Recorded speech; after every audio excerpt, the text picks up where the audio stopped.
Okay, so we're going to be supporting the shoulder. I'm going to show you two wraps. The first is they're both spikas. The first is going to be a figure eight that will come on top of the shoulder. The second one will be a figure eight that will go down below.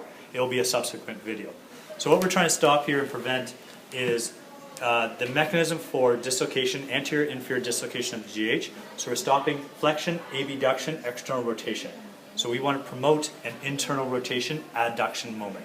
So we can put the person's hand on the back, at the back pocket, or we can put it on the side or to the front, depending on how much restriction. The further we get to the front, into a more lateral rotation position to start with, it will be less restrictive. So if we want the most restriction, it'd be on the back pocket. So let's go right in the middle. So we'll put your hand on your hip, and stand up nice and tall. And we want to wrap this using a double 6-inch tensor, double length. Okay, we're going to go under, starting on around the arm, underneath the armpit, and we're making sure that we promote an internal rotation of the shoulder. So I'm going to come up over top. Actually, I'll spread that out a little bit.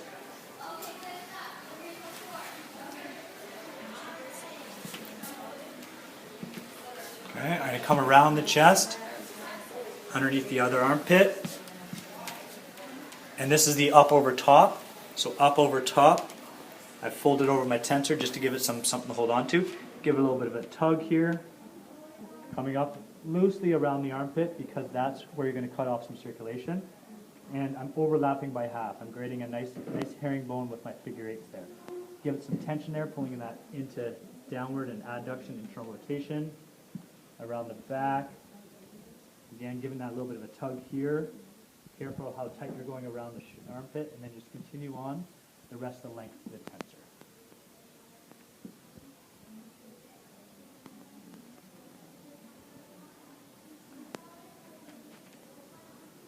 Now here, this is kind of an awkward spot to end at the inside of the armpit, so I'm actually going to end this one right over on this side.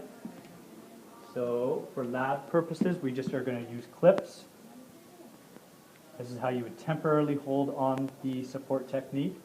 But if we're doing it for return to play, I'd actually cover this whole thing with ultralight tape and then close in the ends of the ultralight with zinc oxide.